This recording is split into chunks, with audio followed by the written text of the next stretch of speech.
2 1 2 1 2 testing 1 2 testing 1 2 testing 1 2 1 2 hey yeah 1 2 testing 1 2 hey 1 2 testing 1 2 1 2 testing 1 2 hey yeah 1 2 hey yeah 1 2 testing 1 2 hey 1 2 hey.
Leave it on, don't touch it.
That's on now.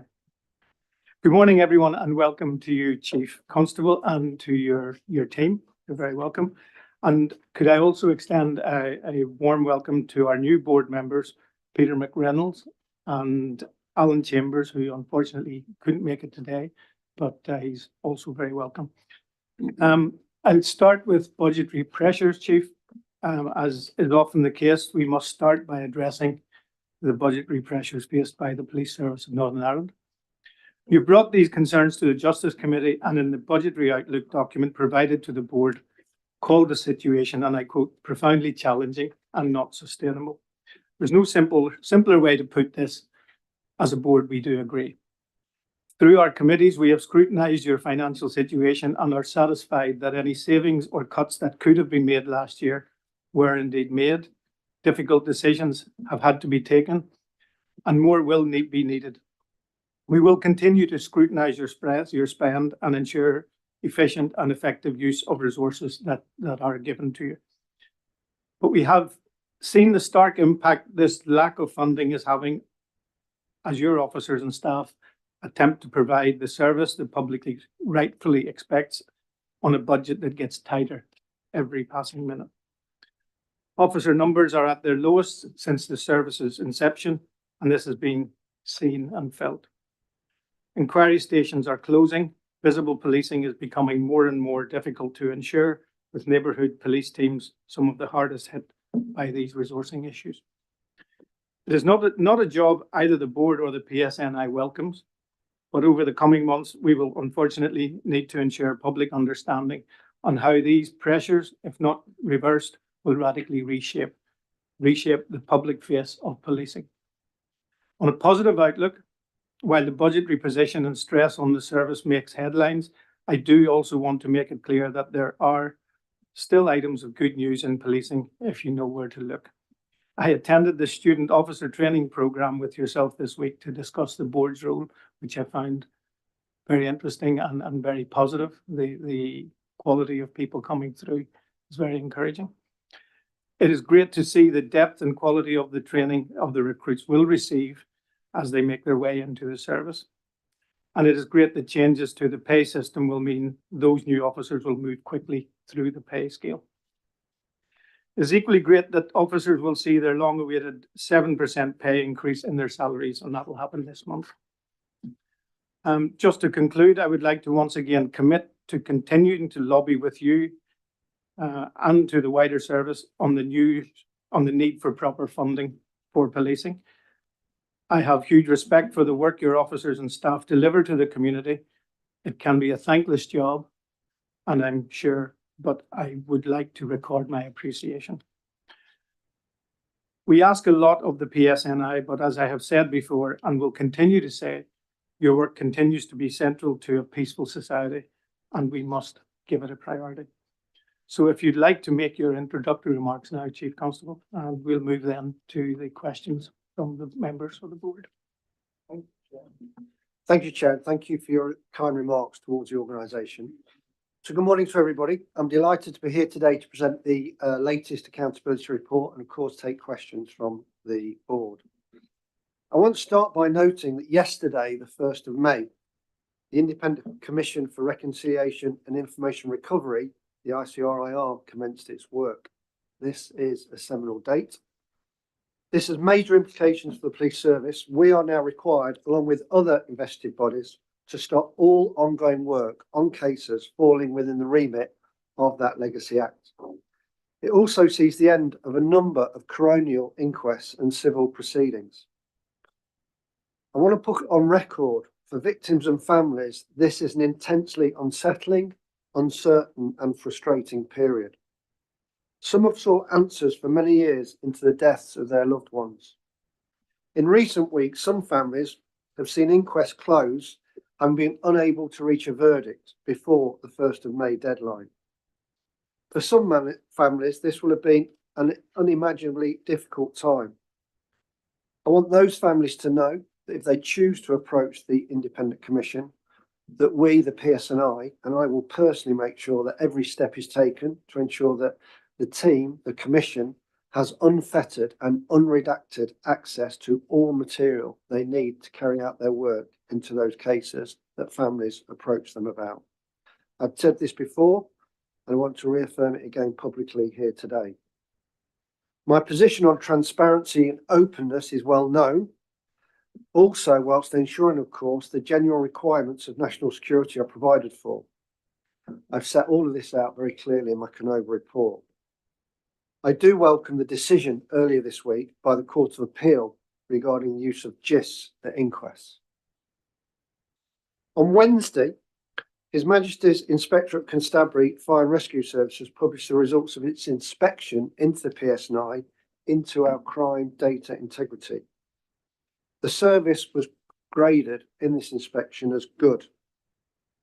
Many of our fellow forces have had significant criticism from the data integrity inspection reports, so this judgment is acknowledged and very much welcomed.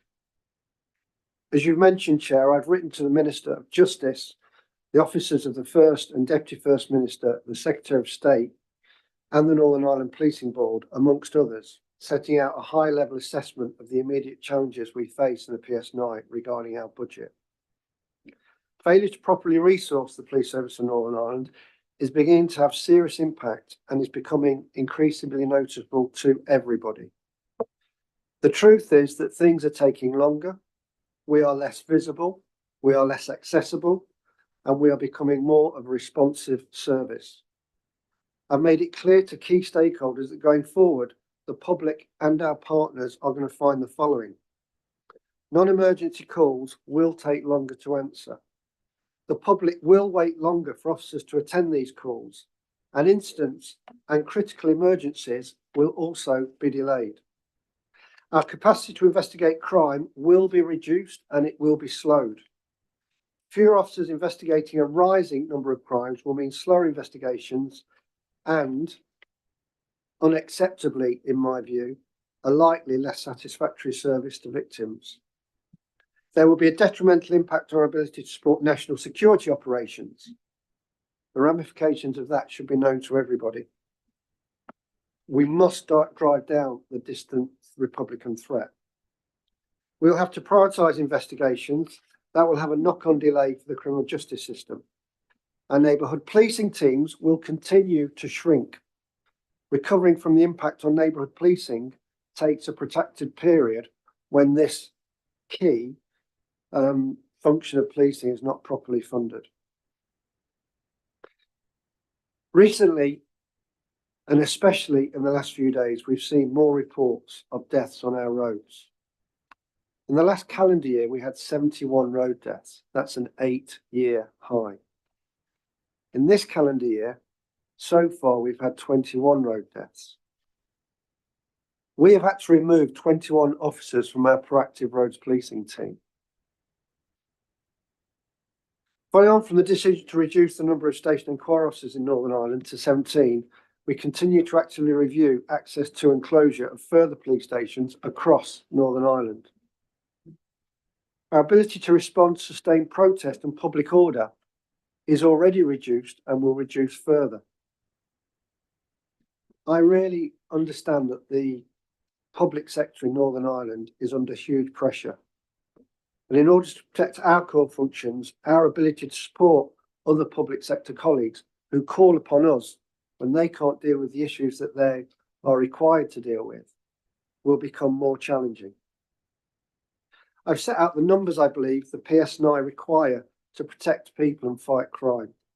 The findings of the recent independent review of our demand and capacity work, which compared the available evidence and benchmarking with other jurisdictions and services in the UK and the Republic of Ireland, made it very clear there's a compelling case for a police officer headcount of 8,500 police officers in the PSNI and up to 3,000 staff. This is well below the circa 6,400 police officers and 2,400 staff we currently have, and it speaks for itself. Since 2010, which appears to be the turning point for the funding of the PSNI, public spending in Northern Ireland on public order and safety has risen, only by 8%, demonstrating the real financial difficulties facing that sector But in the same period, the PSNI budget has fallen by 3%. At the same time, in that same window, the health budget has increased from 3.5 billion to 7.76 billion. That's a 121% increase. Our policing colleagues in Ungana have seen their budget increase by 25% since 2020. These figures are beyond startling. I fully endorse the Justice Minister's position that a marginal redirection of funding in favour of policing will go a long way to avoiding irreparable damage to the PSNI and public confidence by placing ourselves, this organisation, on a more sustainable footing. The situation we face is serious, it is unsustainable. It is therefore even more remarkable the fantastic work that our officers do day in and day out, which many of you on the board I know have experienced because of the ride-alongs that I'm delighted you've been on recently, and I encourage others to do the same. My report contains plenty of detail about the excellent policing that's happening every day, and I encourage everybody who's online and here today to read that detail. I do, of course, applaud all of our other colleagues in public services, but we must stop taking the PSNI for granted. We must recognise the invaluable work that we do, and we've got to make sure we've got an organisation that has the numbers to do it. In endorsement of your remarks, Chair, some good news. As you know, we've begun recruitment again, and I was delighted that you and I met the student officers at Garnerville on Monday. Finally, I reported to the Justice Committee last week my concerns about the volume of work and the pressures placed upon a shrinking workforce in the PSNI, which appears, unfortunately, to have been a contributing factor to one of our colleagues taking his own life. I've met that family and the officers who worked with that colleague, who was the ultimate professional. He was impacted by his workload and the inability to do the job as professionally as he wanted to. And because our staff care, and I know that is the same across public services, but because he really cared, it impacted upon his health, and he didn't want to go sick because that would have put pressure on his colleagues. This is having a real impact, and we have got to do something about it. We have to make sure this organisation is properly funded so that we can provide the indemnity that we currently do for other public services. And I'm delighted, absolutely delighted with the support we've had from this board and the support from the Justice Minister with regards to our call for more funding. Very happy to take questions. Thank you, Chief Constable. First question is from Linda Dillon. It's a question about the A5. Thank you, and thank you to the Chief Constable for your report. You referred obviously to the number of road deaths this year, and unfortunately we've seen 2 more young people, Camille and James, killed on the A5 this week. I'm aware that the Infrastructure Minister has requested a meeting with the PSNI on what can be done in the interim until we have a new road, because that is obviously the goal and the ideal position that we want to be in. Is something that you would consider as part of that, a speed reduction on that part of the road? And would you have the capacity to police that if there was a speed reduction on that part of the A5? I just want to send my condolences to the families. We obviously had 4 other young people killed very recently in a single car accident as well. Nothing is off the table as to what we will do to address this epidemic that we're seeing on our roads, and not just here on the island of Ireland. I know Ungana are having similar challenges with regards to road deaths. The figures are incredibly worrying.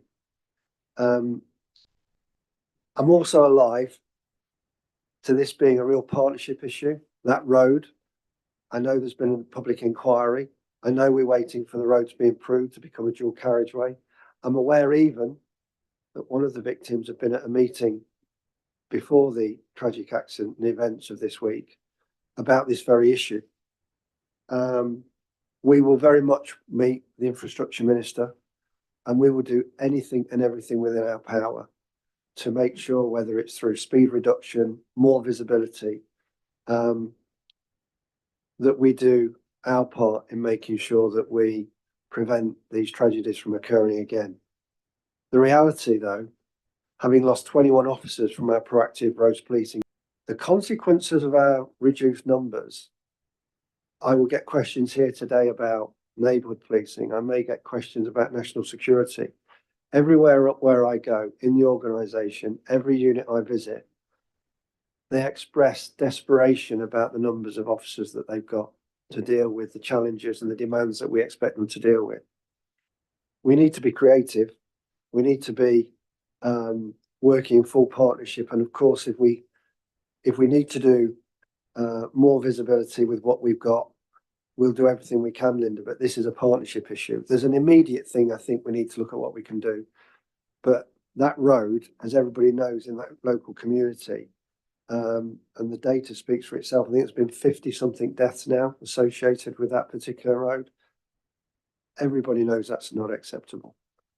Whatever we need to do, we'll do. But, you know, I haven't got the resources to do what I want to do in any parts of the business. I want to bring Mel in, though. I'll ask Mel if she has any further comments on particularly either that issue or roads policing in general. Thank you, Chief. Thank you, Linda. Yeah, just to give you a reassurance that we are already prioritising speed enforcement on the A5. So we've worked through where we need to have the speed detection vans and also the visible roads policing officers, and they are already deployed and actively trying to do what they can.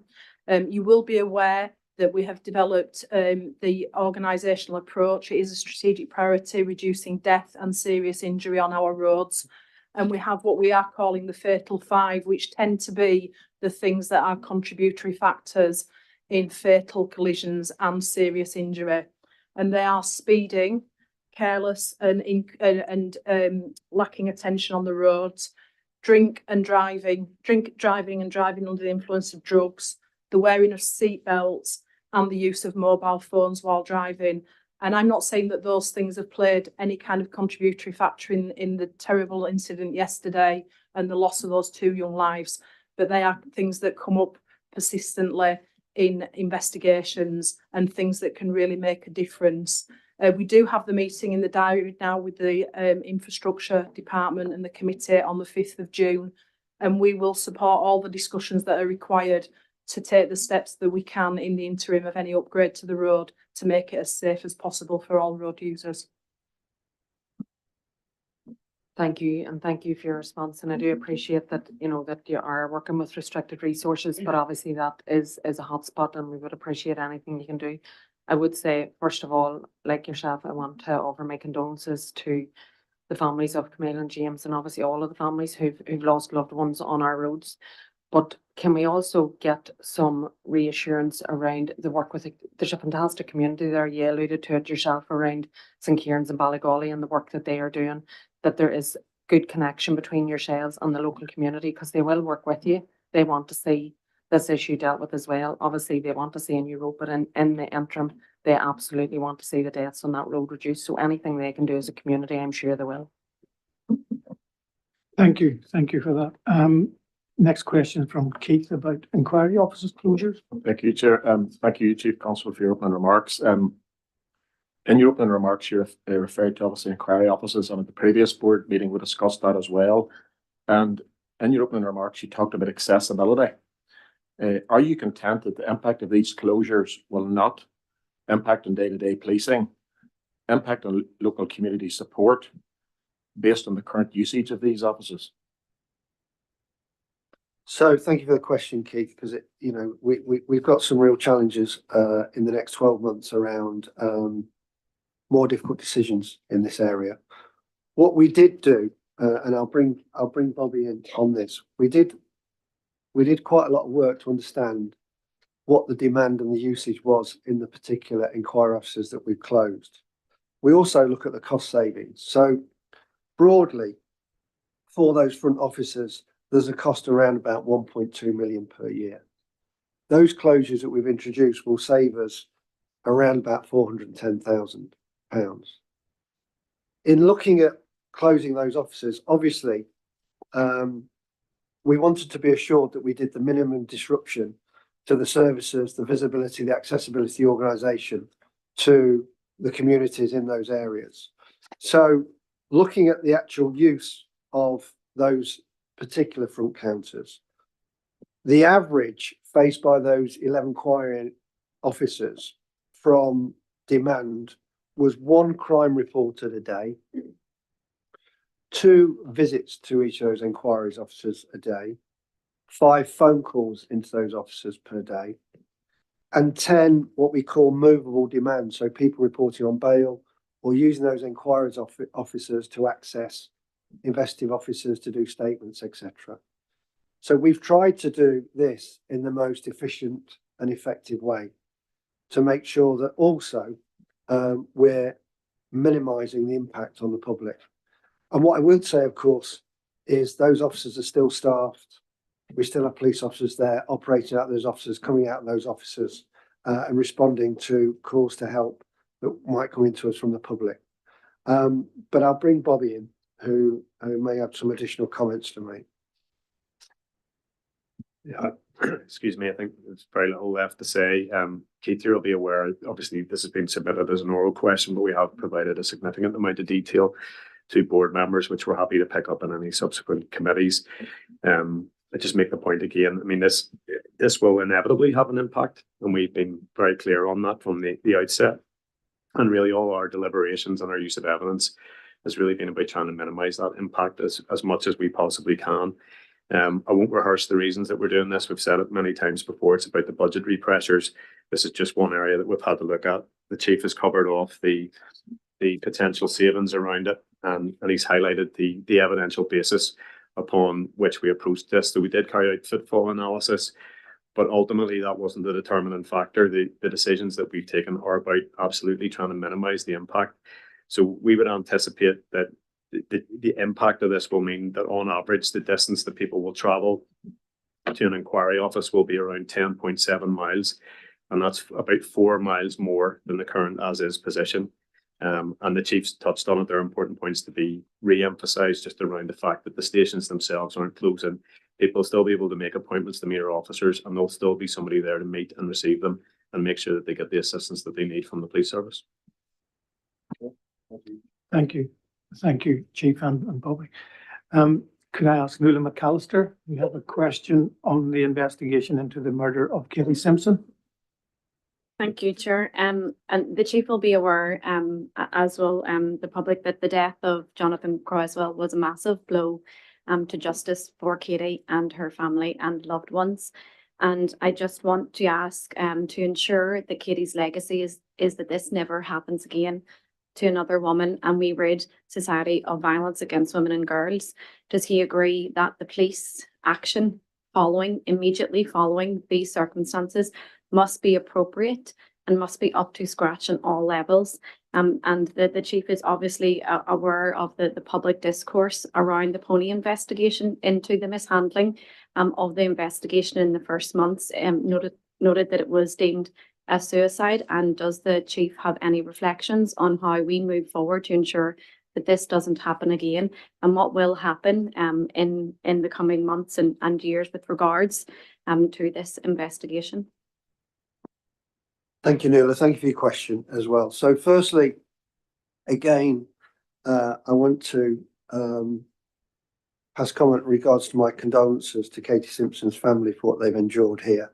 And there are other victims as well with regards to Jonathan Cresswell and his criminality and activities. Also, I'll be cautious because an inquest has not yet been directed. That would normally wait to the end of a criminal trial. And because of recent events, obviously, with Mr. Cresswell's death, we await for a direction around that inquest, which will examine these events and the circumstances of Katie's death in great detail. But I will say this, so having looked at this, it's clear that on the morning of Monday, the 3rd of August of 2020, Katie was admitted to Altnagelvin Hospital by ambulance as a result of a suspected suicide attempt by hanging after being discovered by a sister's partner, which is Jonathan Cresswell was Jonathan Cresswell. Sadly, Katie did not regain consciousness and died as a result of injuries on the 9th of August of 2020. And the incident was treated as suspected suicide. A number of departments and branches who responded, including detectives at various ranks, carried out initial inquiries, including during the weekend of the 14th of August, when information was raised with us around a concern about the cause of Katie's death.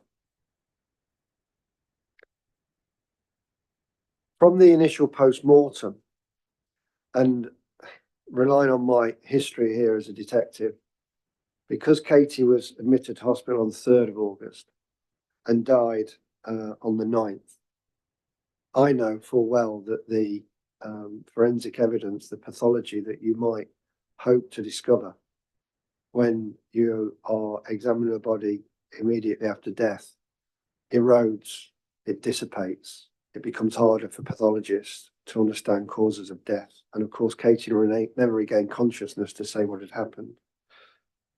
But in effect, due to people raising concerns about Cresswell and his behaviour, between the August and the December, there are a number of concerns that led to a reassessment of what had happened. In January of 2021, Cresswell was determined as a suspect in the murder of Miss Simpson. In March, he was arrested and prosecuted. There has been a pony investigation, which I know you're aware of, and I've been in touch with the Ombudsman this week with regards to that investigation to ensure that any information that we have about our response has been properly examined so that we understand any lessons learned, which I promise you we'll undertake. We have had I think it's a circa 1,400 page report from the Ombudsman, which has identified officers having committed misconduct, not gross misconduct or criminal, and that misconduct process is now underway through our professional standards department under the stewardship of the Deputy Chief Constable. But I'll finish with this because these events will be further examined, I expect, through an inquest. Anything that we need to do in this organisation with regards to violence against women and girls, we will. We now know from Cresswell's lifestyle that there are additional vile offences that he committed. There are also others who have now admitted their responsibility in criminal courts and await sentencing in May with regards to the covering up of Cresswell's activities, which will take due process. But I do want to reassure you that whatever we need to learn from this, we most certainly will learn from this. And if there's anything else, I don't know if Chris wants to add to that. Thanks, Chief. Again, my thoughts are with everybody that's been affected by this terrible set of circumstances. I just emphasise the point that the Chief made that we have digested the 1,400 page report from the Ombudsman, and we're grateful for that insight and reflection and the opportunity to look at where we can improve. Some of that relates to individuals, and as the Chief referred to there are ongoing proceedings which need to run their course, so we need to respect that. There are other recommendations around the way in which we go about our investigations and the way in which we structure our organisation, and those have been addressed by crime departments, and Dave, you might want to reflect a few comments on that. Yeah, thank you. I think just to add to the comments both from the Chief and the Deputy Chief Constable, I think it is worth noting that at the time of this incident, CAD and our major investigation team sat within different branches of crime department. That is no longer the case. Both CAD and the MIT teams are now within the same branch under the one leadership and under the one supervisory team of senior and experienced detectives. So I believe that's a really significant change in PSNI governance.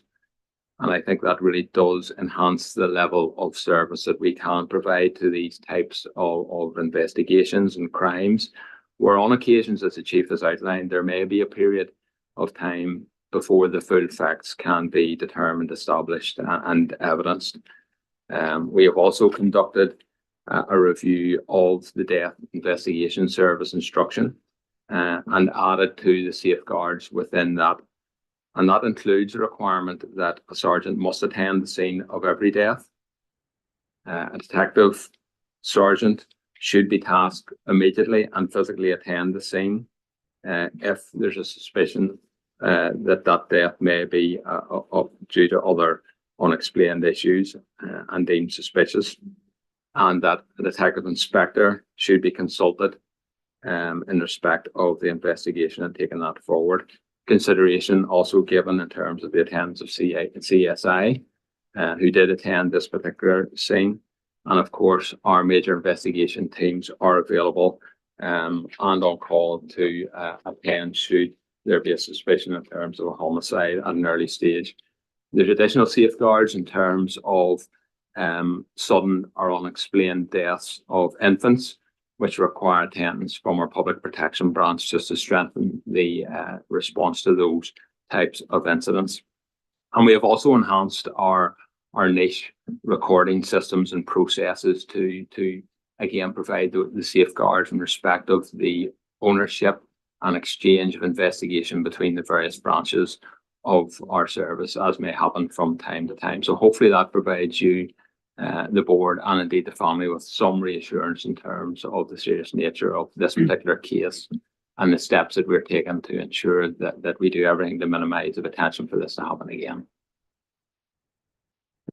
Thank you. And thank you, David, for that information. That is helpful. But Chief, I just wanted to point out one piece of information that you said that information was brought forward on the 14th of August. But it is my knowledge to other officers, both response teams, that flags were raised in the immediate hours following the initial murder of Katie Simpson, before she passed away, that this wasn't in fact an attempted suicide. So I'm not really sure how the information provided that it is the 14th of August, which was days following Katie's death, doesn't sit correctly with the information from response team officers who actually attended the scene and those further up with regards to different ranks. Chief, you are aware, and I met with you a number of days ago to bring to you serious allegations, as I did your predecessor, Simon Byrne, and as I did the police ombudsman, regarding the investigation around Katie Simpson's death. And these allegations, I do hope that you do take seriously, as the police do with other internal investigations within the PSNI, because I do believe that unless we take this issue seriously, that we will lose and continue to lose confidence. And justice for Katie and Katie's family must include her legacy, which must mean change, serious change within the PSNI. And we must ensure that responsibility and accountability does not fall on those officers lower down within the ranks. And I note one of the comments made by David Beck around sergeants must attend the scene of every death. I hope coming out of this that we are not putting responsibility and accountability onto just those low-ranking officers, that we must ensure that no matter your rank within the PSNI, you should be held accountable. I need to come back on that. So there's quite a statement there. If you've any doubt about my commitment to these issues, then I've obviously failed to explain myself properly. If I've mistakenly not correctly described that some information came to the response officer at the time, I apologise. But being no doubt, absolutely no doubt, this sort of offence, firstly, it's very difficult for those response officers to understand what happened when they go somewhere. And I've experienced these cases where people are effectively hiding what they've done. The fact that Mr. Cresswell was deemed a suspect in the January and prosecuted for murder, and these other offences then came to light through the investigation, should be seen as a positive. But where there are any lessons learned, this thing about this organisation looking at lower ranks, if anybody sticks up for lower ranks, it's me. I see them day in, day out. I am an officer that champions what they do because they are doing stuff, they see things that human beings should never see. They're remarkable. So I get the statement, but believe me, my commitment to violence against women and girls, my commitment to my officers, and that they're not unduly punished, is known by everybody. and I hope that's very clear to this committee. Thank you, Nuala. Sorry, David. If I could maybe just pick up on that last point of Nuala's, and just for confirmation and clarity, I can confirm that while Katie Simpson was being treated in hospital, a member of the public did contact the police due to concerns they had regarding the incident, suggesting it may not have been a suicide attempt. This was flagged to CID officers, and as a result of that, a forensic post-mortem examination was directed. And a CID detective attended the post-mortem, which was conducted on the 11th of August to help and advise the pathologist. Again, as the chief said, the coroner has still the direct on the inquest, so it would not be appropriate to expand on the pathologist's findings at this time. But on the basis of those findings and on the basis of the evidence available at that time, it was accepted by police that the incident was non-suspicious. Clearly, other information came forward in the weekend that followed, the 14th to the 17th of August, that again required further examination. And I think the chief has outlined the other issues that were taken forward in respect of that. But hopefully, again, that provides a bit more clarity. There are two supplementaries on this issue, and owing to the seriousness of this incident and in fact the complexities of it, I think we will be having further discussions around this in a private setting, just to see exactly where we all stand on this. I've got Mark. Thank you, Chair. Thanks for thank you. And thanks to Nuala for raising this question. My thoughts too are obviously with all affected. Chief Constable, you referred to the concerns and actions of others that persuaded, if not forced, the PSNI to reconsider this case and treat it as murder. And I'd just like to take this opportunity to pay particular tribute to Paul Lusby, who spearheaded the quest for justice, but at a huge personal cost to him and his family. Paul is no longer with us. Certainly welcome and accept your commitment. The changes that are being made or have been made to ensure something like this cannot or will not happen again. But has, I suppose, the experience of this case prompted the PSNI to reconsider how they have treated any other similar cases or that have been treated as suicide where concerns may have been raised by the public as well? So with regards to the circumstance of this case, I'm not aware of that, Mark, of any similar circumstances. What I will say with regards to any deaths with females where they're in relationships, the go-to position is often either a partner or somebody closely associated with the individual.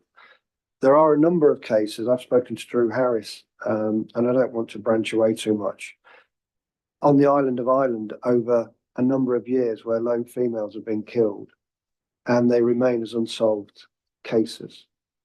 And I'm quite keen that we look at those cases to understand through homicide review processes whether there is any forensic or additional information that can be acquired now to understand what happened to those females.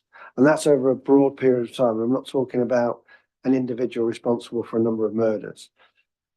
I suppose what I'm trying to say to you is we have an enduring responsibility, I as Chief Constable, to any unsolved cases, particularly of the most serious kind like murder.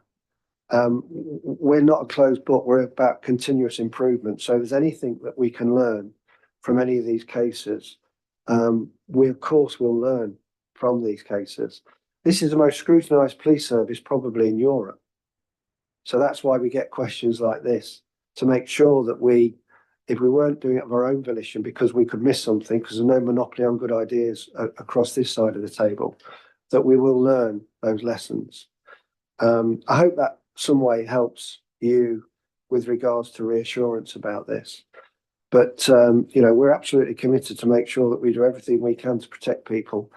And to do that, we need to learn any lessons that are to be learned about how we've done that in the past and how we're doing that now.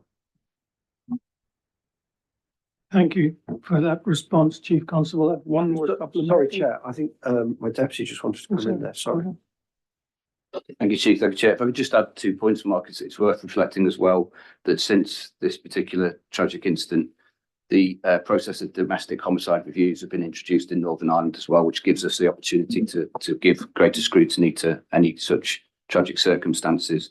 Offences such as non-fatal strangulation have been introduced as well, and PSNI is leading in comparison to many police services across the UK in the way in which we use that new legislation to good effect.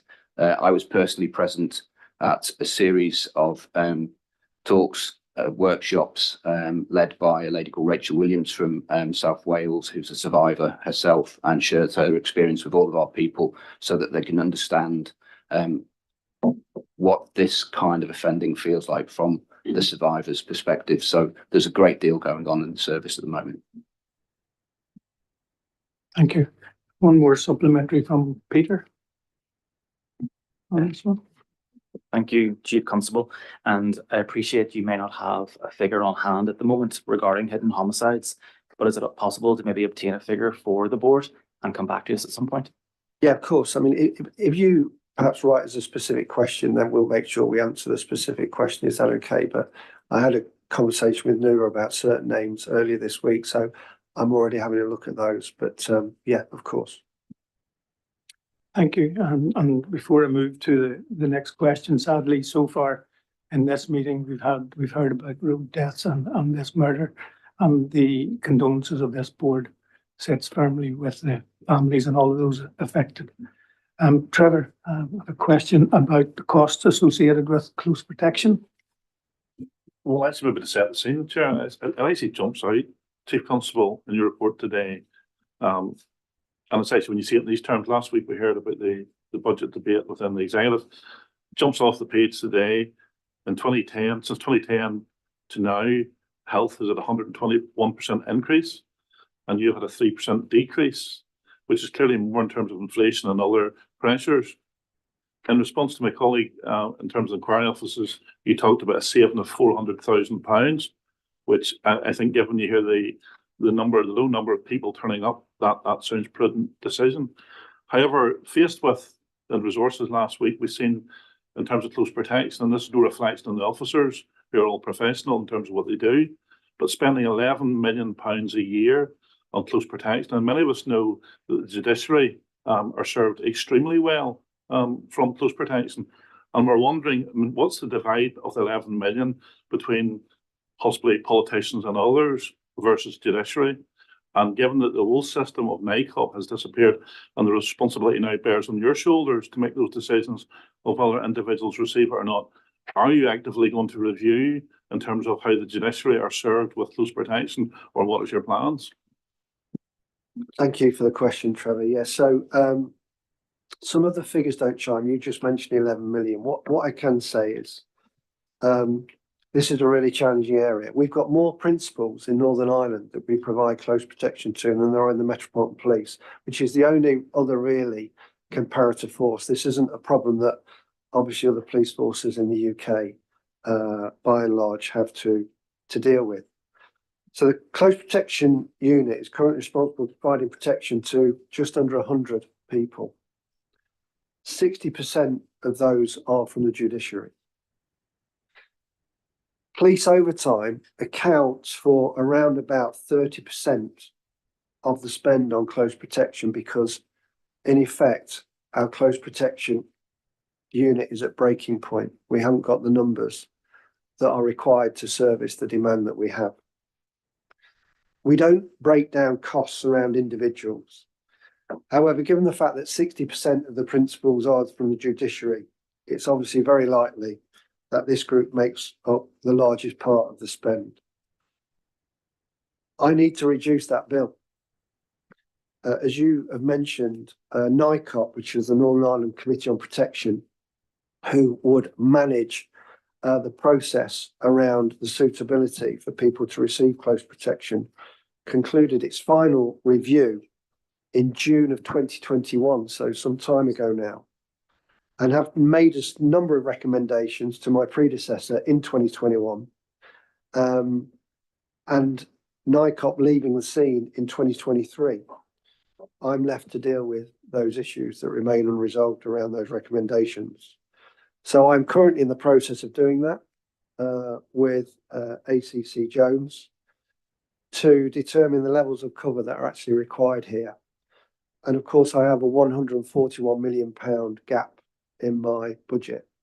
I'll say that again, at £141 million. If anybody can see where I can find that £141 million, I'd be very grateful. But one of the areas that we've got to look at is close protection. But I'll bring Mel in because she may have some more insightful comments than that. Thank you, Chief. Thank you, Trevor. Just to add a little bit more detail around it, the final appeals that were done under the NICOP scheme were finalised in the spring of 2023, and then the complete package was handed over to the police. But there's a lot of work needs to be done to make sure that we fit for purpose in future decision making, both in who gets protection, reviews of protection, and then potentially downscaling or offboarding people at the other end of a period of time of them having protection. That work is well underway now. It needs to be underpinned by a policy and a really consistent approach. And at some point, I'm sure we'll be subject to some kind of judicial challenge, and we have to be ready for that coming down the track. Of the 98 principals that we do look after at the moment, 73 of those are full-time principals and 59 of those are judicial principals. As I say, we don't disaggregate between different principals and the cost of them. And some of the overtime bill that the Chief Constable explained is not about principals being excessive in what they ask for. It's more reflective of the overall demand and resourcing pressures within the close protection unit. Currently, we have an establishment of 122 constables in the close protection unit, but we have 22 posts that are vacant. So when those posts are vacant, we have to meet and manage the demand, both by thinking differently about how we deliver the protection that's required or using overtime. And there will always be a degree of overtime required because principals may have, an unprotectable agenda, evening working, multiple shifts, or a changing pattern in terms of the risk to particular principals. That means that we have to put extra officers or resource in. And we also, on top of the full-time principals, we do have to accommodate the visiting principals. So we have reciprocal arrangements with the guards, with some of their protected principals who travel north and south. We also have things like the royal visits. So we have peaks and troughs of demand by external principals as well that we have to be able to accommodate. And just to give you a graphic of that, last year, which may be seen as an exceptional year because of the anniversary of the Good Friday Agreement and the visit of the US President, we had 50 external visitors that we would call, VIP visits that also had to be policed and the protection put in place for. So we do scrutinise really closely. We don't automatically give people protection, but it is important that those people who need protection are delivered it in the most appropriate, proportionate and cost-effective way. And moving forwards, we need to make sure that we fit for purpose for that decision making. Chair, it wouldn't for me to suggest that I'm sure a review is more than necessary. And given Mel's comments about, and I mean, this has been muted in the past, and I'm putting it straight to you, Chief Constable. Will you take the fear of a judicial decision by some individuals?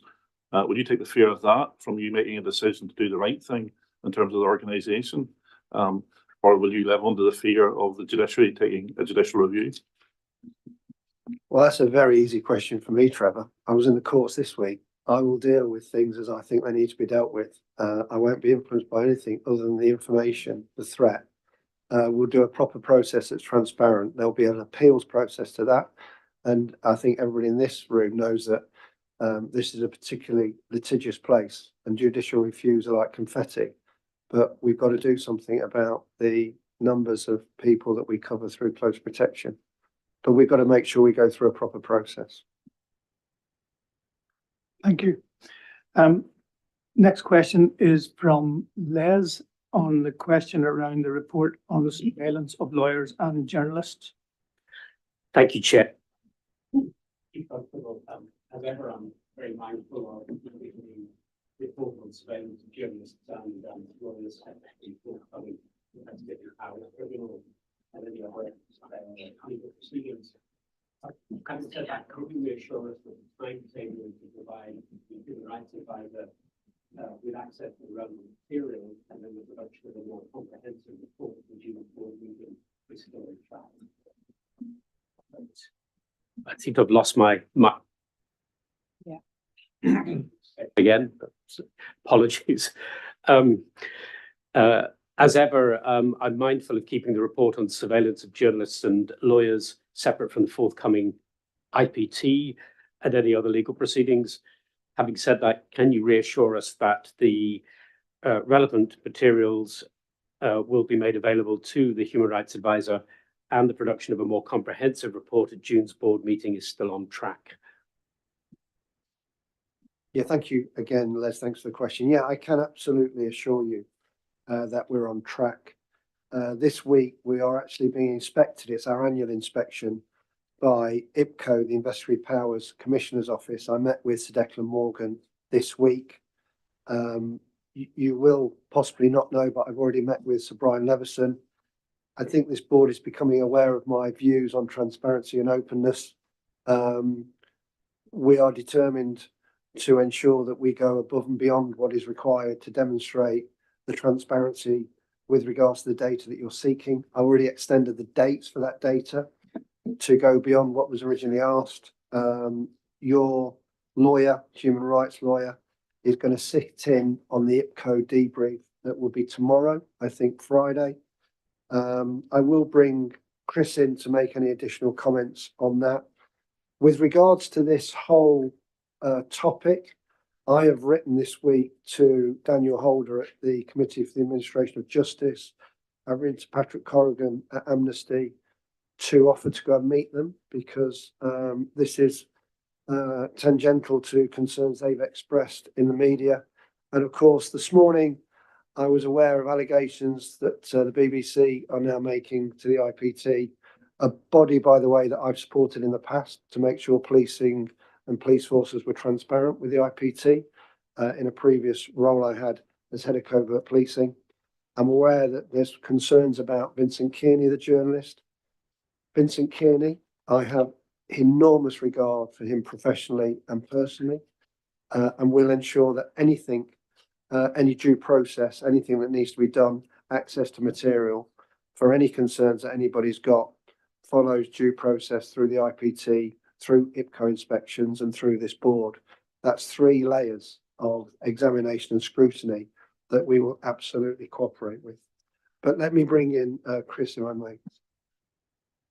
Thank you, Chief. Thank you, Les. Just getting to the principal point that you made there around assurance that the timetable remains on track. As the Chief said, with the inspection team from IPCO here this week, you can imagine there's been a lot of demand on the very people that we require to service the report that you refer to, myself included.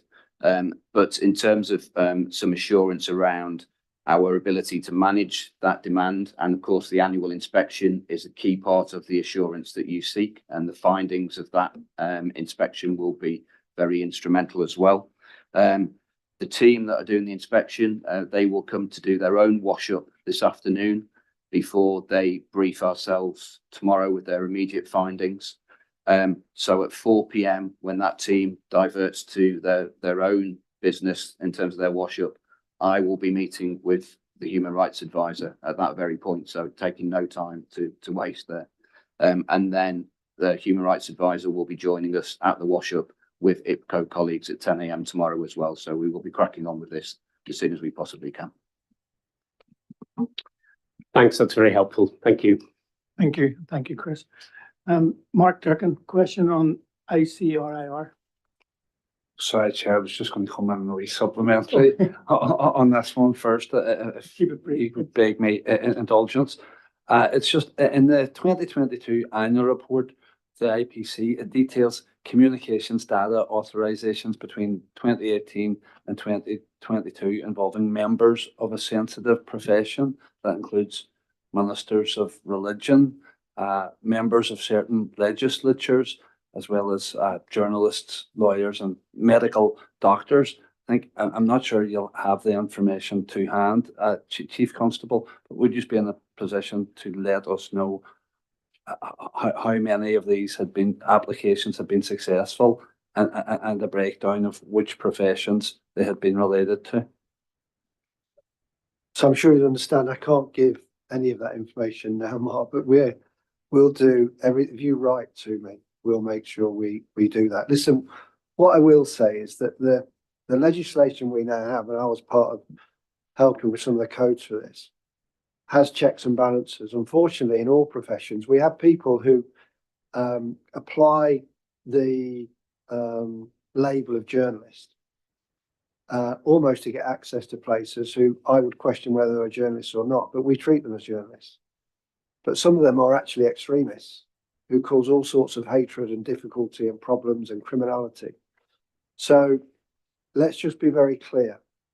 I, as a police officer, anybody in any profession, if they commit crime or if any level of information that reaches a threshold that allows us proportionally through the framework that the legislation sets out to conduct investigations into them, that should be done to protect society. But that will be vanishingly rare against people in professions. I would expect it to be vanishingly rare. That doesn't mean people in all sorts of different professions don't commit crime. But the story that seems to be emerging here is, it feels to me, but let the IPT do their work, and I'm sure there'll be some recommendations. Let IPCO do their inspections, and I welcome both. It feels completely out of proportion at the moment. But what we've got to do, I've been here since October, is make sure that we provide you with all of those reassurances. And one thing you can be sure of, everybody along this table, our approach to policing is very much about transparency and openness. So you will get that reassurance. And if you write to us, we'll answer the question, Mark. Is that okay? Thank you. To Chief Constable, and then if I move on to the next question, Chair, thank you for that. It was good to hear you reiterate the remarks that I'd heard you make at last week's Northern Ireland Affairs Committee, Chief Constable, where you said that the PSNI will share every bit of information unredacted with the ICRIR. And whatever I think of that body, I believe that that's the right standard that you're outlining. I know many victims, survivors and families who have no faith that other state agencies will live up to that standard. But is it your view, the PSNI's view, that the legacy legislation inadvertently, or maybe not inadvertently, assists state agencies in not sharing every bit of information unredacted? I don't think that's a question I can really answer.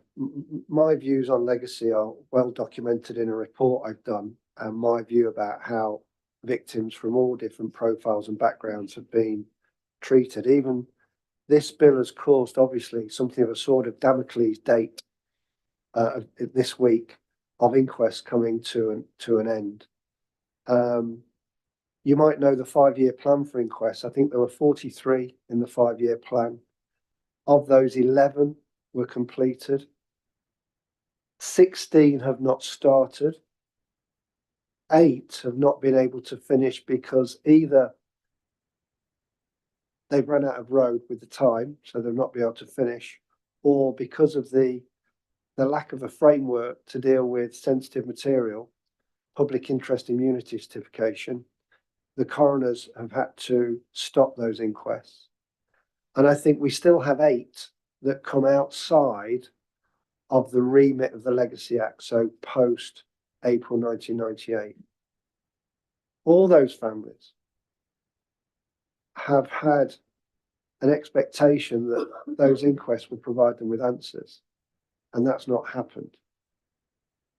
What I've said publicly is that any of those families who approach the Commission can be absolutely assured that any information with regards to their cases will be provided absolutely, unconditionally, unredacted, every bit of sensitive information to the Commission for Sir Declan to do whatever he can to give those families the information they're seeking. And I can't really do any more than that. Thank you, Chief Constable. You said you couldn't answer, but I think you have. Okay, Chair. Thank you, Chief. Cheryl, you have a question about ill health retirement? Thank you very much, Chair, and thank you all for your answers so far.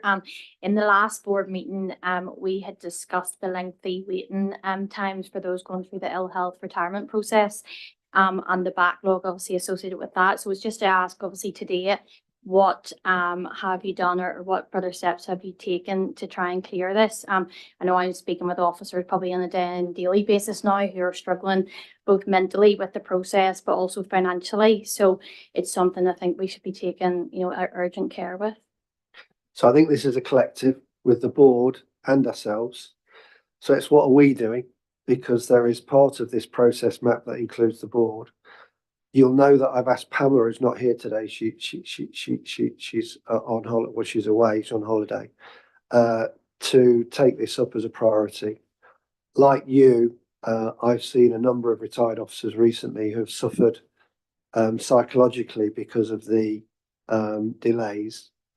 I'm actually seeing some more groups of retired officers next week, and I know this is one of the key agenda items that they want to address. And again, I think I've said this, nothing's off the table.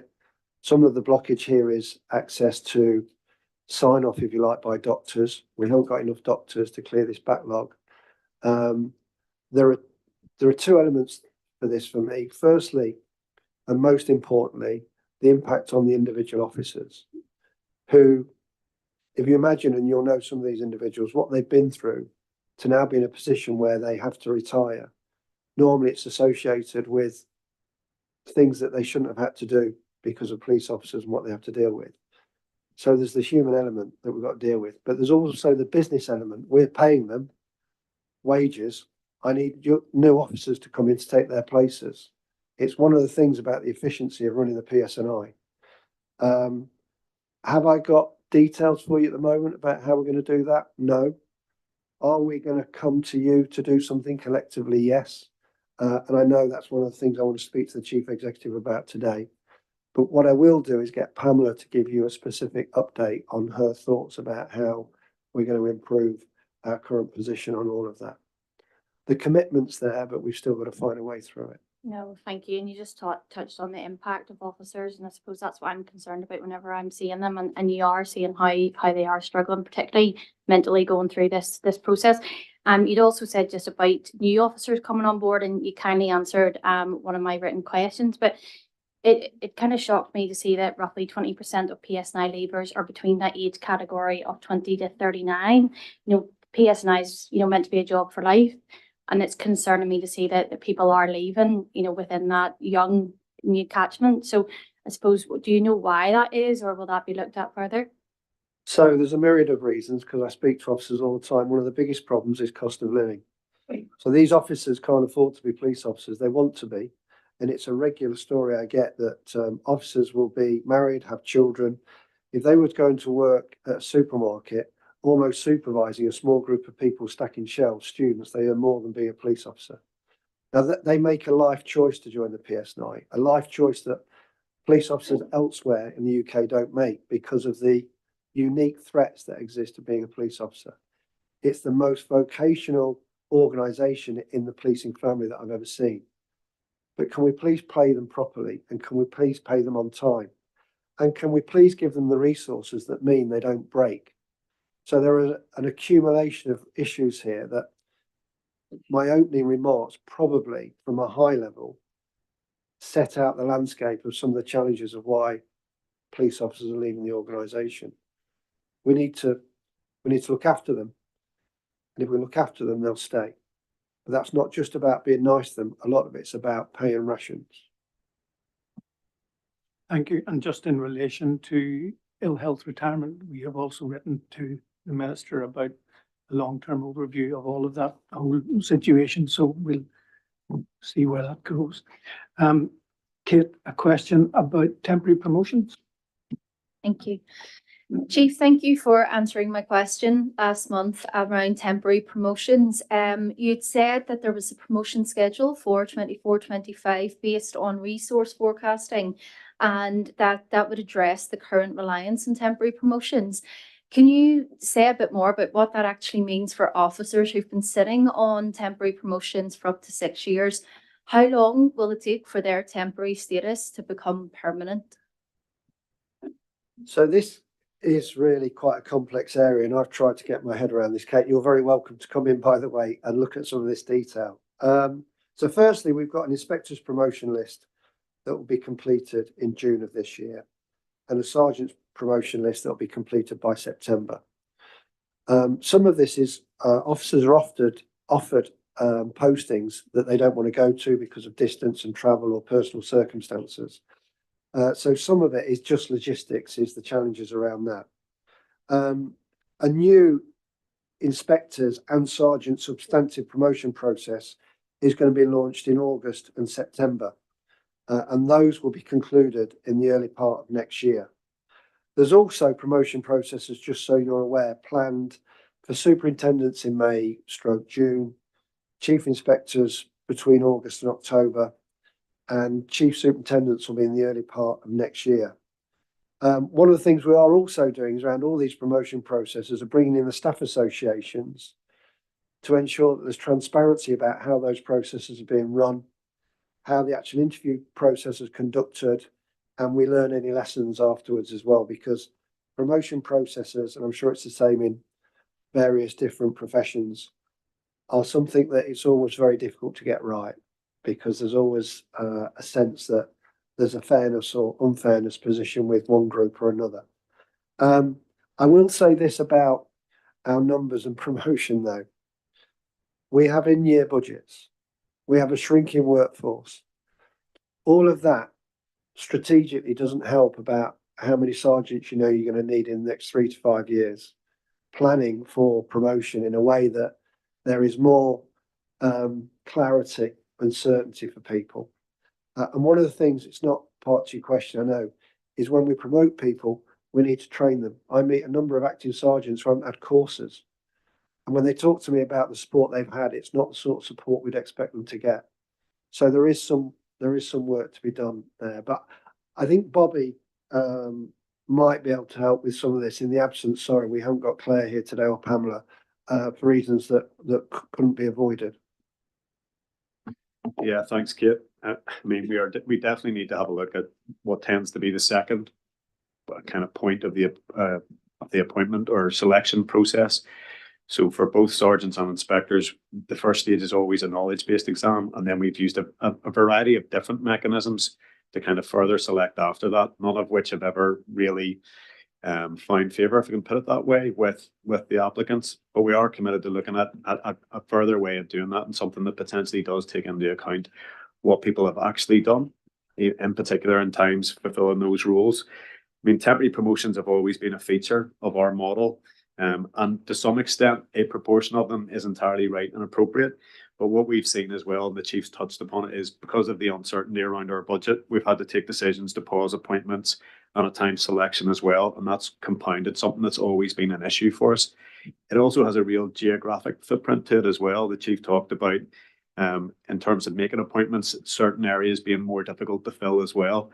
So that means that, you know, we've had perennial issues in terms of high levels of temporary officers in the likes of Derry City and Strabane district, for example, is one particular area. And given the challenges that we face there, that's far from ideal. But we are looking not just around promotions, but even from initial selection and probationary allocation to see if there are things that we can do to potentially change the system a bit and the reliance within the model of temporary promotions as well. So it's a piece of work that we're gonna focus on again. Federation are here today, and they'll be key in terms of assistance and taking that work forward as well. Thank you. 2 more questions. The first one from Trevor. It's a question about an arrest from a legacy investigation. Yes, Chief, I suppose 1st of May, the new system's in place. For many families, they don't seem to have ever had justice. For the T-Ban families, 32 years ago, there's a rumour that someone was in Antrim Station last week. I suppose whether it's confirmation that did take place, and secondly, if that investigation has progressed further, or where will that sit now in terms of new process? So I can't answer, I'm afraid, about whether somebody was detained in Antrim last week on that particular case, but off table, I'll look at that for you. What I will say again, you mentioned 32-year anniversary coming up. And I say this because some of those families might be watching this session of the policing board. Again, what those families have endured and the fact that they feel that they have been forgotten and not informed sufficiently of what happened, I think is a responsibility that we probably all bear, because no framework was put in place to deal with legacy post the Good Friday Agreement. I describe it as the chapter that was never written of the Good Friday Agreement, and I think it should probably have been the first chapter to have been written. So I just want to pay due regard and respect to those families. With regards to all legacy investigations now, Trevor, within the period that the Legacy Act bites, which is effectively from 69 until the Good Friday Agreement in April of 1998, all of those investigations are now the responsibility of the Commission. We have around about 200, I think it's about 194 investigations that don't come within the criteria of the Commission. And I mentioned earlier, you know, from the 5-year legacy plan, we've got 5 inquests that don't come within the remit of the Commission. What I can promise you is those families and any information we've got from the T-Ban investigation will be passed to the Commission if they ask us for it. And that will include anything that's been done recently, because I did make it very clear that anything that we could do in the time that we still had, we would do. So we didn't suspend investigations, and we've taken DNA off people recently in other cases that I'm aware of. And we've made sure that that's been done so that we can progress the investigations as there's a moral and legal responsibility to progress until the Legacy Act came in. But if those T-Ban families approach the Commission, which I think I have some information that I think that may be the case, then we'll cooperate with the Commission in the way I've described. Thank you. And that actually was the last question. So could I, Chief Constable, thank you and your team for taking our questions today, and thank all of the board for your questions as well. Thank you. Thank you, Chair. Thank you, Paul. Next session for those online will be on Thursday, the 6th of June.